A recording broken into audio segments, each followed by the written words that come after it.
E aí, galera do Guardiã da Meia-Noite, faz tempo que eu não gravo um vídeo, né, pro blog, então eu resolvi começar 2015 já com o pé direito, espero que fique bom. Primeira resenha do livro que eu li esse ano, que foi o Bela Distração, da Jamie Maguire, da editora Verus. O spin-off, né, de Belo Desastre, onde a gente vai começar a acompanhar os outros irmãos Maddox, que são os irmãos do Travis, e já começamos pelo Trent, né. Já comecei a resenha e a leitura a caráter, né, mostrando a camiseta que eu trouxe lá da Bienal. Não tem como a gente não se apaixonar pelo Travis, então eu realmente amo ele. E gostei bastante do livro, principalmente o Desastre Iminente. E foi, pra mim, foi um bom, digamos assim, a gente começou com um belo desastre, eu não tinha gostado tanto pela visão da Abby. Eu achei a visão do Travis muito mais legal, muito mais quente, muito mais emocionante. Até eu ler a versão dele dos fatos, eu achava ele um psicopata completo. E no fim acabei gostando muito da leitura depois disso, e realmente estava com uma expectativa muito grande para saber o que o Trenton estava aprontando nessas páginas. Eu já tinha lido resenhas anteriores e realmente já sabia que a visão da história seria da Cami, né, da mocinha, mas eu realmente esperava que tivesse pelo menos alguns capítulos pela versão do Trent, pela visão dele, dos fatos. E isso foi uma das coisas que acabou me frustrando um pouquinho durante a leitura de Bela Distração. Mas assim, eu adorei o livro, gostei muito da leitura, tanto que eu li ele em menos de 24 horas e não pude esperar para gravar esse vídeo para falar sobre ele, principalmente porque aqui na minha casa faz muito barulho mesmo, então só assim de madrugada pra gente conseguir um pouquinho de sossego, a Laura estando na praia, pra gente conseguir gravar um vídeo razoável para poder postar no nosso blog. Bom, falando assim da capa, diagramação, revisão, tradução, a Verus é sempre primorosa, é tudo perfeito, eu realmente não encontrei erros, a capa é lindíssima, eu já tinha me apaixonado por ela desde que o pessoal tinha divulgado no Facebook como seria a capa. E realmente assim, foi um livro que me surpreendeu bastante. Eu havia conversado já com algumas colegas, algumas amigas minhas, principalmente a Ju, que é a irmã da Paty, que faz o blog aqui comigo, e ela tinha realmente falado que para ela foi uma decepção esse livro em algumas partes, e ela realmente esperava muito mais e acabou não gostando tanto, e eu acabei ficando meio com o pé atrás antes de pegar para leitura, mas eu resolvi encarar, realmente mergulhei de cabeça e não me arrependi em nenhum segundo. Eu comecei a ler o livro, Bela Estação assim me pegou pelo pé, né, e pelo coração já desde o início. Eu li muito rápido, não consegui largar, embora eu tenha que confessar assim, que o iniciozinho da narrativa eu acabei achando um pouquinho lento, arrastado, assim, a Cami demorou a fazer sentido pra mim, demorei pra me apaixonar por ela, porque até então nos outros livros do Travis nós vimos ela muito rapidamente, assim, poucas cenas, a gente não sabia até que ponto o relacionamento dela com o Trent estava consolidado em Belo Desastre Iminente, então isso não ficava claro, assim, dava para entender que tinha alguma coisa, ele realmente gostava muito dela, mas a gente não sabia em que pé estava a situação. E aí acaba que Belo Desastre, ele é concomitante com Desastre Iminente e Belo Desastre, na verdade. A gente acaba revendo várias cenas do livro que a gente acompanhou pela visão da Abby, pela visão do Travis, só que agora pela visão da Cami, envolvendo ela e o Trent, né? Algumas partes de bebedeira e dor de cotovelo do Travis enquanto ele vai lá no Red Door, que é o bar onde a Cami trabalha, alguns conselhos que a Cami deu pra ele em relação a Abby, e também algumas partes assim relacionadas ao Trent, se relacionando com o Travis e a Abby, a parte que teve ação de graças lá na casa do pai deles, do jogo de pôquer, quando ele teve que cuidar dela nas lutas, e a gente teve que passar novamente por toda aquela agonia, né, de não saber o que aconteceu, né, após o incêndio. Eu sei que aí tem alguns spoilers, mas é que a maioria das pessoas já leu os primeiros 2 livros, então realmente fica meio complicado de não falar alguma coisa a respeito. Mas falando especificamente da Cami e do Trent, tá? O Trent é um doce. Um doce do início ao fim, completamente apaixonado, dedicado, obstinado. Ele tem horas que realmente ele faz que nem o Travis, ele quer conquistar a Cami pelo cansaço, né? Persistência, paciência. E esse, inclusive, é um dos conselhos que ela dá pro Travis uma noite no bar, né? Pra ele ser paciente. E o Trenton também não teve outra coisa a não ser o rei da paciência para tentar realmente conquistar ela. Ela estava num relacionamento meio estranho com um carinha chamado TJ, né, o TJ, que até então ele aparecia, desaparecia, eles falavam por mensagem de texto, poucas vezes ligavam, às vezes ele aparecia do nada, principalmente quando ele ficou sabendo que o Trent estava dando um pouco de atenção para ela, ele realmente começou a querer aparecer mais, se fazer mais presente, tentar resgatar, porque realmente ele deixou muito claro que ele amava a Cami, e a Cami também não tinha, ela já amava ele de alguma forma, mas aí usando até uma frase que se fala muito na internet atribuída ao Johnny Depp, né? Se você tá em dúvida entre duas pessoas, fique com a segunda, porque se você tivesse certeza, né, que amava a primeira, não estaria na dúvida. Então foi mais ou menos isso que acabou acontecendo. Só que todo o livro acaba sendo voltado assim por um mistério relacionado com esse relacionamento antigo que ela tinha, que ela não consegue se desamarrar tão facilmente. E ela tentando construir essa nova vida com o Trent e realmente tentando deixar ele entrar na vida dela, assim, ele realmente conhecer como ela é, conhecer a família dela, que é super problemática.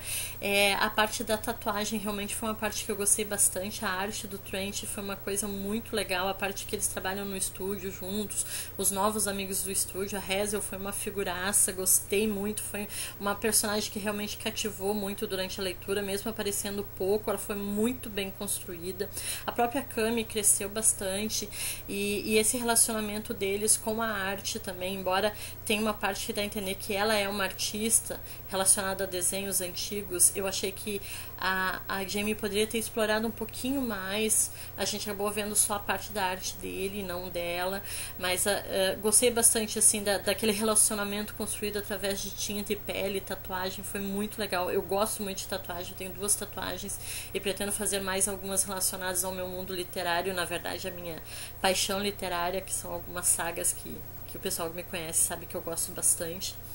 E realmente assim, eu gostei bastante, eu fiquei meio intrigada porque teve pessoas, principalmente a Ju me falou que tinha partes soltas que demoravam para amarrar e lá no final tu tinha que voltar para tentar fazer o link com algumas situações. Eu realmente não percebi isso durante a leitura. Eu gostei muito, muito mesmo de como a Jamie conseguiu amarrar vários fatos que até então pareciam aleatórios, mas que estavam todos interligados, e realmente no final foi uma boa de uma revelação. Realmente me surpreendeu muito aquele segredo. Eu fiquei conjecturando várias coisas, tipo, será que ela já é casada? Será que, sei lá, é um segredo sujo do passado dela?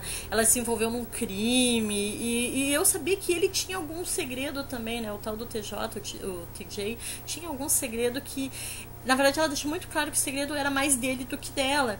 E ela tinha que proteger, mas isso acabava machucando tanto ela quanto o Trent. Em muitos momentos, ele tentou partir para cima do cara, localizar o cara, para cortar as amarras, tentar deixar claro que a câmera dele, e ela já tinha declarado o seu amor, enfim.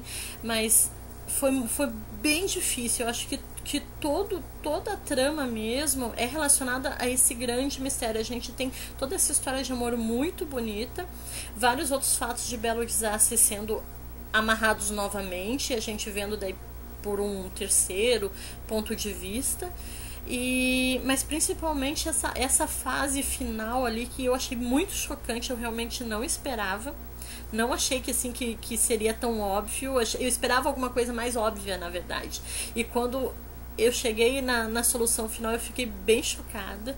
E exatamente foi aí que o livro me ganhou, porque eu tava naquela assim, será que a gente vai correr atrás do rabo a narrativa toda e vamos acabar sem saber o que realmente vai acontecer, ou se realmente essa revelação toda vai acabar sendo algo tão mínimo, e na verdade não foi. E realmente assim, gostei bastante, me surpreendeu muito positivamente. Eu achei a Jamie fantástica, ela acabou sendo primorosa. Não tem como não se apaixonar pelos irmãos Maddox, continuar assim, o Trent Eu já gostava muito dele nos primeiros livros, né, pela visão do Travis e da Abby. Eu já queria ver mais dele, eu achava ele muito fofo, muito querido, e agora conhecendo ele mais de perto não tem como não se apaixonar. E realmente assim, o próximo livro promete muito, porque o final de Bela Distração já foi um gancho muito grande para o Beautiful Redemption, que é o livro do Thomas. E a gente sabe, né, que o Thomas, ele guarda muitos segredos, ele é aquele cara assim que tem um trabalho assim meio obscuro, se esconde um pouco da família, praticamente não aparece ali junto com os irmãos, embora seja um cara super responsável, ele é o mais velho, claro, mas ele guarda algumas coisas pra ele que a gente vai acabar descobrindo no final. Claro que a gente sabe já, porque a gente já pegou alguns spoilers que o pessoal das páginas das fanpages da Jamie tem postado na internet, alguns quotes, algumas coisas muito relacionadas, assim, muitos diálogos relacionados ao próximo livro do Thomas. Mas no final de Bela Distração, eu digo pra vocês, foi fenomenal e realmente valeu a pena cada capítulo. Devorei, já disse pra vocês, devorei, em menos de 24 horas eu li o livro. E embora assim, eu tenha certeza que poderia ter sido feito algumas coisas diferentes, aquela parte da amiga dela, da Ray com o Brasil, me estressou um pouco, porque pelos livros tanto do Travis quanto da Abby, eu gostava do Brasil, eu simpatizava com o Jason, né? Um dos amigos da fraternidade do Travis e tudo. Eu achava que era legal, até teve aquela parte que ele fez aquela festa pra Abby de aniversário e etc. Ele parecia ser um cara gente boa. E com a Ray ele não era, ele era um babaca, assim, imaturo, aquele cara que queria. E como a Cami mesmo disse, né? Ele queria ter a namorada, os benefícios da namorada, mas sem o comprometimento. Então acabava enrolando ela e ela me cansou um pouco por ser tão carente e se permitir situações tão ridículas, como aconteceu de vários bate-bocas ridículos, enquanto ela acabava sendo também tão egoísta, segurando os dois, um em cada mão, né? E não querendo largar. Ela acabou desenvolvendo um triângulo meio chato, embora não estivesse com os dois relativamente ao mesmo tempo. Eu achei as partes da Ray um pouco cansativas, eu esperava que ela fosse um pouco mais esperta pelo início do livro, né? E aí depois ela acabou se transformando num personagem que acabou arrastando um pouco algumas partes por causa daquele dramalhão mexicano todo em volta dos relacionamentos dela. Mas, como eu já disse antes, o livro como um todo ele é muito bom, vale muito a pena ler. A Jamie conseguiu realmente continuar nos cativando, a gente continua tendo breves vislumbres do nosso Travis, em alguns momentos da própria Abby também, só que claro, rapidamente, porque a história não é dos dois, mas eu também queria que tivesse algumas partes pela visão do Trent, não somente da Cami. Embora seja um spin-off sobre os irmãos, né, quem continua narrando ainda é o ponto de vista da mocinha. Então eu esperava que esses livros fossem pelo ponto de vista deles e não delas. Mas pelo visto o Beautiful Redemption vai seguir na mesma linha, então vai ser a próxima mocinha que vai narrar em primeira pessoa a história. Mas, como o Maddox não quer demais, né, vamos ficando por aqui esperando até o nosso lindo, né, e agora com um ar muito mais misterioso Thomas, né, aparecer novamente para nos conquistar o coração. E aí, claro, com certeza a gente vai continuar tendo flechas dos outros irmãos. Mas agora é esperar para ver. Enquanto isso, a dica de leitura permanece. Eu, junto com o vídeo, eu vou colocar alguns quotes que eu separei para vocês, porque ler livro sem marcar quote de resenha não dá, né? Só que eu acho que para um blog, para um vlog, fica complicado eu simplesmente estar lendo as passagens que eu marquei. Então eu vou fazer umas imagens bonitas e espero que vocês gostem dos quotes que eu separei para vocês durante a nossa resenha. Segue a nossa dica de leitura, quem puder ler, por favor, leia. Claro que leia Belo Desastre ou Desastre Iminente antes, porque senão certamente várias pontas vão ficar desamarradas. Mas realmente foi um livro muito bom, valeu a pena ler e eu acho que a Jamie continua de parabéns. Espero que tenham gostado da nossa resenha e em breve faremos mais algumas outras. E de repente a gente volta com caixa de correio, alguns vídeos falando sobre alguns pontos de vista interessantes, sobre alguns assuntos. Mas acho que o ideal agora é a gente começar a fazer um pouco mais de vídeo para vocês. Espero que gostem. Fiquem com Deus e Carpe Noctem.